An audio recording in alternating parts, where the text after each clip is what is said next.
Hello everybody, welcome to Green Chat. My name is Cleeze. This is a 1 of 4 part series covering the healers coming up in Pantheon Rise of the Fallen. Today we'll be covering the Cleric, and shortly to follow we have the Shaman and the Druid. Then I'm going to be making a video that covers the balances between the classes, or at least comparing the classes to see which one is really right for you, or right for your raid team. Otherwise, each video will be totally focused independently on the class it's covering. And with that, let's get started.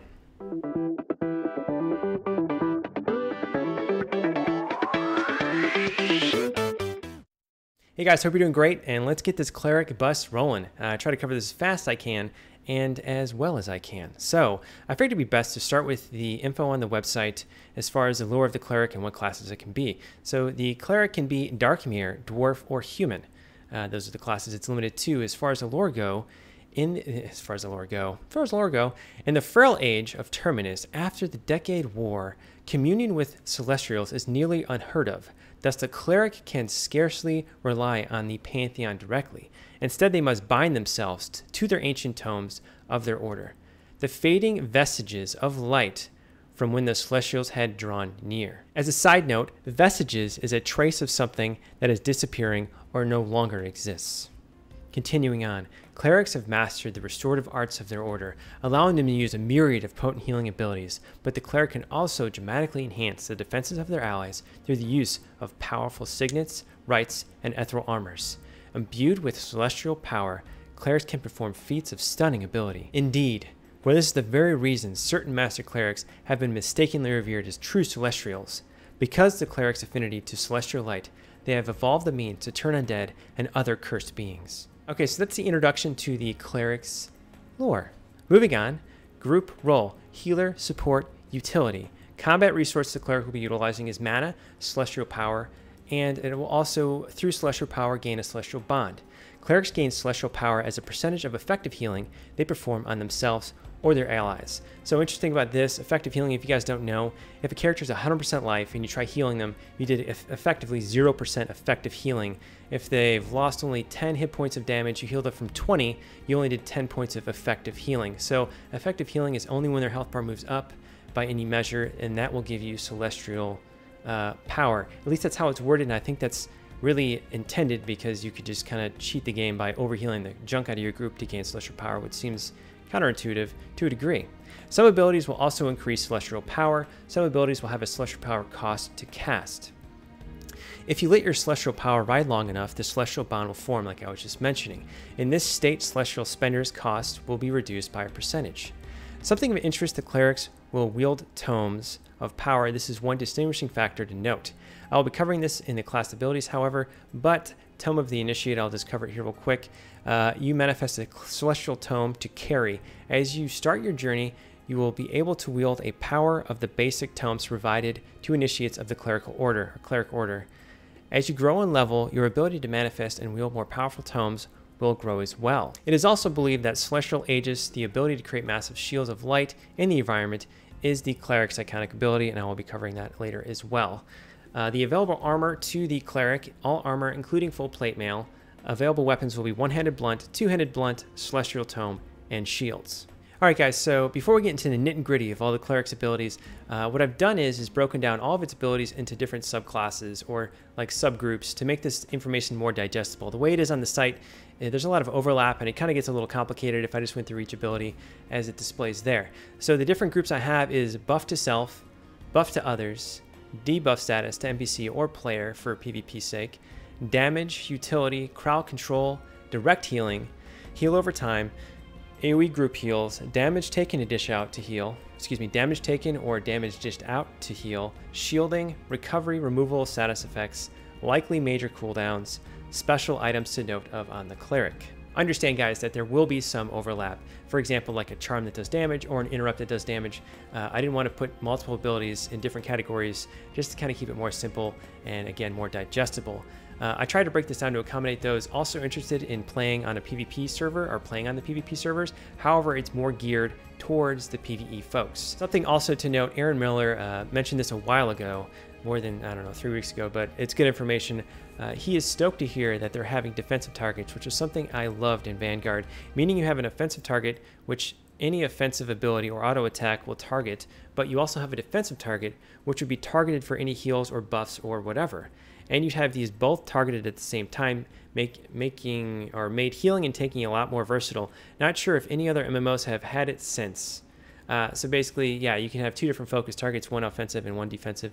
And I guess your abilities will automatically macro in that direction if you have no target selected. So if you're a healer, if you don't have any target selected, your defensive target will automatically receive that heal, and then along with your offensive target, I guess. But that's how that works, as far as I know, and that's really cool. I didn't know that. Thank you, Aaron Miller.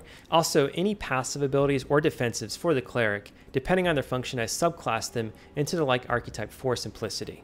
All right, guys, thank you for your patience. I felt like that information was really good to know before we totally crack into the nitty-gritty, and here we go. Let's crack into it. So we got buffs to self. Favor of the Order, passive ability, your successful melee attacks heal you for X% of the damage they deal. I feel like this is going to be more of a lower level type thing, or let's say you're a super way higher level and you're going to, do something to help a friend out or something might also be useful. You could almost probably tank, things like 20 levels below you. I don't know if that even makes sense.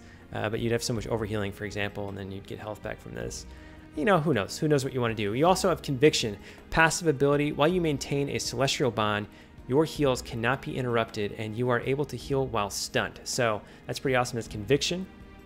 While your celestial power is fully powered up, you gain that celestial bond, like I was saying, and you can't be interrupted while that's at full level. Again, remember, you have Spenders that will take away some of your celestial power, but whatever. If you don't want to be stunned, that's amazing. That's sick. Resilient Pages, passive ability. While holding a celestial tome, if your wisdom is higher than your enemy's, there is a chance your tome will reduce X% of incoming damage from the enemy's attack. This is useful, definitely for leveling in early levels. Next, you got Coalescence, matches your health with the health of your defensive target by either bringing your defensive target's health up to your level or bringing your health up to the level of your defensive target. This also has some great synergy with a different ability that we'll cover later. And that is the buff to self that we have so far. So next we have buff to others. Now, interestingly, in the tooltips, it doesn't say they're able to select themselves for this, so maybe that is the case, maybe not. First up, we have Awakened Bravery. Dramatically increases the maximum health and armor class of an ally. Ethereal Armor. You manifest celestial armor around your ally. This gift increases their armor class and can cause physical attacks against them to be glancing hits. Dramatically reduces the incoming damage. And lastly, we have Signet of Refreshing, a powerful signet that improves the accumulation of your group's unique combat resource for a short time. Pretty strong cooldown. And that's the Cleric's buff to others. Let's move on. Next category we have is debuff status to NPC. So it's Revile on Death. You smite the undead enemy with astonishing power, inflicting high damage and reducing their movement speed by X% for a short time, which is really nice. So Clerics basically get a snare on undead dudes, which is cool. Snare basically means you slow them down. If they get to a certain percent and they try to run away, they might not be able to run away because they're so slow. They're so slow they can't run. Makes a lot of sense. All right, so the next category is magic damage. We're going to spend a ton of time here because damage is super vital to healing, as we all know. So maybe some of you guys will really be into it. I don't know. So the magic damage, let's cover that first. So we have White Light. You overwhelm an undead enemy with brilliantly pure light, inflicting significant damage over time and imposing your righteous will, causing them to attack the nearest undead enemy for a short time. I perceive short time as a very short time, so I didn't put this into CC or anything like that. I put it into damage, but it's got that little bonus. Next up, you have Rebuke. You release a torrent of celestial power into your enemy, inflicting divine damage. This ability will cause divine damage over time against undeath. It's my impression that this ability, Rebuke, will do direct damage to living targets and then also have the bonus of the dot after the direct damage on undead targets. Also in here, we do have Revile on Death, which I just mentioned, which was the snare ability, but it also says inflicting high damage and reducing movement speed. So I put it in here because it had that high damage in there against undead enemies. Now these are melee abilities. Determined Strike. You strike an enemy with a sturdy blow, inflicting physical damage plus additional divine damage based on your wisdom. And then you have Searing Cudgel. I hope I'm saying that right. A powerful melee attack that deals greater damage the longer you charge the attack before releasing. Undead targets will take additional divine damage based on your strength and wisdom. I'm pretty sure those melee abilities really have their purpose at lower levels, and again, you might even acquire more later on. Alright guys, so next up we have Utility. We're going to start with Celestial Aegis. You manifest a Celestial Aegis for a limited duration. You place this massive shield of light in the environment or even carry it for short distances. While it lasts, it is an immovable object, obviously the Cleric can move it, that no enemy will be able to pass through. So again, I've talked about this before, but you can use this to create a pillar. You can use this to block entrances, to force enemies in a different direction. Maybe you could throw this down in a hallway, and then while you're running out of a dungeon to save yourself and the group. Who knows? There's all sorts of uses that this can have. And this is, again, their iconic ability, which is going to be pretty fun to display in a group. Like, yeah, bam, you're the special guy that can throw it on his shield. All right, so next up we have the Tomb of the Initiate. This is the second mentioning. I said this in the beginning, but you manifest a celestial tomb to carry as you start your journey. You'll be able to wield the power of the basic tomes provided to initiates of the clerical order. As you grow in level, your ability to manifest and wield more powerful tomes will grow as well. So these are going to be like a main thing or a main function around your class. A lot of your abilities will work with this tome, and it's going to be very important to your journey as far as building up what tomes you can make, what tomes you can find, stuff like that. It's going to be very important to the cleric. Next, we have Edict of Peace. A word of peace surrounds your ally, causing their activities to generate less hate for the duration of the effect. So interestingly enough, this doesn't say it reduces their hate. It just says from when they gain the ability going forward, they produce less hate. So it's not really like, oh no, I ripped Fret, cast this ability on him to save him. Not so much the case. It's not going to lower your threat currently, but anything you do from that point on will be reduced in how much hate you gain. And that's actually really useful because if you need to do a burn or something that would otherwise rip hate, you can go ahead and cast this on them, and then your DPS can just go nuts. Very effective actually in games like Pantheon, or it will be very effective for your DPS. Next we have Light of Murik. Hopefully I'm saying Murik right. Looks like they made that word up, so mean words. You guys know mean words. You whisper across the pages of your tome, willing the light of Murik to shine forth. This ability turns your tome into a moderate light source. If used while you have a celestial bond, this ability turns your tome into a supernatural light source, granting visibility in atmospheres of supernatural darkness. Requires celestial tome. So one thing to note about this ability, you will not need to be in combat all the time for the supernatural resource, because you require the celestial bond to get the supernatural light source. There's another ability that I'll mention later in Recovery that allows you to get that celestial bond outside of combat. So just wanted to mention that. All right, so next up we have Crowd Control. Edict of Stillness. You pacify your enemy's will for a short time, making them unresponsive to activity happening around them unless directly engaged. So basically they get a light CC on one target, which is nice. That's really nice. So guys, next we're going to jump into healing. So we're going to start with direct healing. This is healing of one target. So Celestial Light heals your ally for a moderate amount.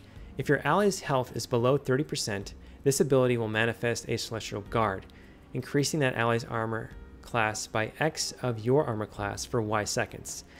If Light Shroud is active on your target, Celestial Light will refresh its duration. So basically, if you get the heal them at the 30... Hey guys, I'm sorry to interrupt you here, but I totally went off on a wrong tangent. So basically, Celestial Light just refreshes Light Shroud. I went somewhere else with it where I don't even know what I was thinking, but I was talking crazy beans. So I'm just kind of sorry for jumping in like this, but I had to. I had to make it right. But that's it. So basically, Celestial Light, when you cast it on a target with Light Shroud, it refreshes Light Shroud, which is a heal over time, which we're about to get to. But that's it. Let's get back to it, guys. Next, we have Burst of Life. Swiftly heal your allies' wounds for a high amount. Next, we have Rathel's Luminous Shield. I'm going to butcher some of the pronunciations here. Just forgive me, because some of these names I can't Google. And I am just, as you all know, I'm sick at it, dude. Just making words up left and right that clearly are not those words. So the Luminous Shield is a supernatural healing ability that heals your ally for an amount equal to your max health. Now, this ability has amazing synergy with Coalescence, which makes two players' health pools to the higher health pool. So if you match your health to a tank, for example, who has way higher health, and then you heal a little dude with Luminous Shield or Rathel's Luminous Shield, you'll pretty much definitely just can spike somebody completely to full health. Granted, you have to blow 2 cooldowns, or at least have those abilities out to utilize that type of synergy. Next category we have is Heal Over Time. They have one ability that we know of so far, which is Light Shroud. Shroud your ally in a restorative light, healing them over time for X duration, only usable on one target at a time. Again, that has great synergy with Celestial Light. Next up, we have AoE Group Heals. Cleric's get Arcing Luminescence instantly restores a portion of your health, then jumps to 2 additional group members, healing X% more each jump. After the second group member is healed, you will be healed again for the same amount. The amount healed per jump will increase based on your wisdom. So this is, and what's cool is it's instant, and this is going to be great when a lot of damage is going out and you need to kind of focus on one target. You can pop this if you need to bounce your group back up. And anyway, it'll probably have, it looks like it'll probably have some significant cooldown to it, but it's a nice AoE group heal in a pinch. Alright guys, so next category is damage taken or dished out to heal. What I mean by this is if you take damage in some way or somebody in your group takes damage, or your tank takes damage, there's an ability that will push out healing by % damage taken or something like that. And then damage dished out is basically if you deal damage in some way, it may also heal somebody. So we have Eco's Purifying Bolt. You release a bolt of purifying light into an undead enemy, inflicting divine damage. This ability then jumps to heal your defensive target for the amount equal to the damage dealt. The healing effect will attempt to cure poisons and diseases on the affected ally. Super nice, because probably undead will do poisons and diseases while you're fighting them. And then next we have Vigilance. You mark a target of your group for X duration. While marked, Y% of the damage taken by each member of your group will be converted into healing for the marked target. So basically, you mark somebody, any damage that anybody else takes in the group besides the marked target will be healed Y% of the damage taken. Pretty nice, especially if there's a lot of AoE damage going out and you need to sustain your tank somehow, or you need to sustain a specific player in your group. It could even be you for that matter. You don't know, because maybe you have to stand up there and hard cast, and you know, who knows what's going to be going on. There could be so many uses for this, and it's a super nice ability. Alright, so next category is shielding. So clerics will get Recon Shield. Surrounds your target with a protective light, reducing all incoming damage by X% for Y duration. And then it evolves into Recon's Barrier. Clerics can evolve Recon Shield into Recon's Barrier, dramatically increasing the amount of damage reduction. In addition, critical hits against your target while Recon's Barrier is active will heal the target for X% of the damage inflicted. So basically, it's like a shield, and then you get some healing back, depending on, once it's evolved anyways, how much damage to do to you. At least X% of that damage will go back to the target it was inflicted on. Alright guys, so we're almost done. Next category is removal of status effects and recovery. So I place Celestial Focus and Recovery. It's an epic skill. When you meditate, you will generate celestial power in addition to mana. So that's nice with that supernatural life source I was talking about. When you do meditate, you will gain the celestial bond to get that supernatural life source without being in combat. Clerics will also be able to resurrect. Bring a fallen ally back to life, restoring portion of their lost experience, causes resurrection sickness, only usable out of combat. So you get experience back with the resurrect spell from clerics, which is super nice. They also have Plea of the Devout. Bring an ally back to life in the heat of battle. This ability does not cause resurrection sickness and will restore 80% of your allies' max health and mana usable in combat. So clerics get a battle res, which is also super nice. One thing to note about that Plea of Doubt, which I was thinking is some of you might be concerned, I'm pretty sure when you do Plea of Doubt, your body will remain on the ground. So you'll be rezzed, and then your dead body will still be there for a later res with Resurrect once you've recovered the combat. Because it would make a whole lot of sense that you would do Plea of Doubt and then come back in the heat of battle and not be able to do a Resurrect later. However, it may be intended that way because the cost of losing the experience is worth winning the battle that you're trying to confront. It might be a raid or something and you're really close, and then they say toss out Plea of Doubt. Let's get the Plea of Doubt out there to get these guys back up. You know, and granted, it'll probably be on a really crazy cooldown, but so maybe you won't get your experience back. So this might be like a special use kind of res, which is the battle res for the cleric. We also have, and I'm going to completely butcher this, Olamai's Blessing, a fabled blessing known to purge powerful curses. Hopefully I said that right. And, you know, that's going to be really useful, especially in group content. But moreover, in raid content, being able to purge powerful curses is likely going to be very useful to your group. Alright guys, so that is all the abilities that we know so far for the Cleric. There will likely be more, but I wanted to group some of them together to give you some likely major cooldowns that the Cleric will be utilizing in the heat of battle, and really good reasons to bring them to a raid group. This is just some of them, kind of for fun. So you have Plea of Doubt, which is that battle res, and then you have Celestial Aegis, which is that massive you know, shield of light that you can move around and block enemies. Going to be a major cooldown. And then you have Signet of Refreshing, which is that powerful signet that improves the accumulation of your group's unique combat resources for a short time. Definitely going to be like, oh, let's bring a cleric for that, because dang. And that's likely going to be on a major cooldown. And then Edict of Peace, which is a word of peace surrounds your ally, causing their activities to generate less hate for the duration of the effect. That's also probably going to be super useful. Alright guys, so this is the last category I came up with, and it's special items to note about the Cleric. I thought this was useful to kind of give you a general overview of all the abilities that I thought were really kind of distinct to the Cleric and useful in any group situation that you might be going on, even like in town, buffing and stuff, whatever it may be. So one is, while you maintain a celestial bond, you can heal through stuns, which is super strong. That's freaking awesome. Also, you'll be able to charm excuse me, some undead in some senses with that damage ability. You'll also be able to snare the undead. And also you will have a CC that just can pacify one target. Also, the clerics will get the Tomb of the Initiate, which is the tomb they can carry around or manifest, which is fun and neat. It's pretty, you know, I guess immerses you in the class, which is also fun. They get the Celestial Aegis, which is that wall of light. They get the Light of Murk, which is really cool. It's that supernatural light source, or just a light source in general, when they blow across their tomb, which is nice too. And that's going to be probably pretty useful to your group, especially in the supernatural darkness setting. One thing also of note of the cleric is this thing I can't pronounce, the Olama's Blessing, which is the remove or purge powerful curses. That's going to be likely come into play a lot, especially in raiding. Also, we have Eco's Purifying Bolt, very effective when healing your group against versus undead. You release a bolt of purifying light to the undead enemy, inflicting divine damage. This ability then jumps to heal your defensive target for the amount equal to the damage dealt. So you can almost do like damage healing in that sense, which will be really nice when you're versing undead guys. Then we have Vigilance again. I thought this was something really of note to the cleric and distinct was you mark one party member and then all damage that everybody else takes heals that one target. And then you have Signet of Refreshing again. Again, is that combat accumulation for all your group members. And then, of course, Resurrect for the experience back. I think it's going to be a staple for any cleric wandering Terminus. All right, guys, so that pretty much wraps up what we know at this time about the cleric. This covers the abilities that VR has decided to present us with.